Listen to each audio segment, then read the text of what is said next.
गरीब किसान का संघर्ष। ये कहानी एक छोटे से गांव में रहने वाले गरीब किसान रामलाल की है, जिसने अपनी पूरी जिंदगी खेतों में मेहनत करते हुए बिता दी। रामलाल के पास कुछ एकड़ जमीन थी, लेकिन वह भी उपजाऊ नहीं थी। खेती के लिए आवश्यक संसाधनों की कमी और प्राकृतिक आपदाओं ने उसकी जिंदगी को और मुश्किल बना दिया था। फिर भी रामलाल हर सुबह सूरज निकलने से पहले खेतों में काम करता ताकि अपने परिवार के लिए 2 वक्त की रोटी कमा सके।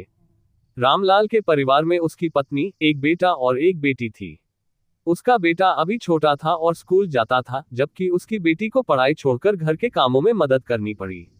रामलाल के दिल में दर्द था कि वह अपने बच्चों को अच्छी शिक्षा नहीं दे पा रहा था, लेकिन उसकी हालत उसे विवश कर देती थी। एक साल गांव में भयंकर सूखा पड़ा, जिससे फसल पूरी तरह बर्बाद हो गई।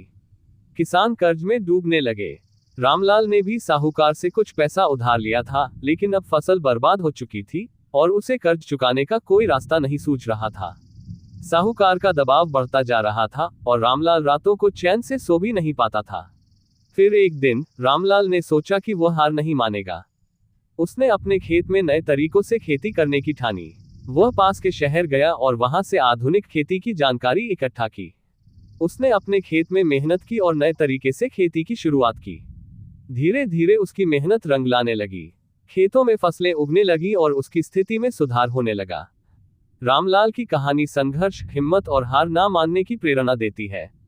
वह हमें ये सिखाती है कि जीवन में चाहे कितनी भी कठिनाइयां आए, अगर हम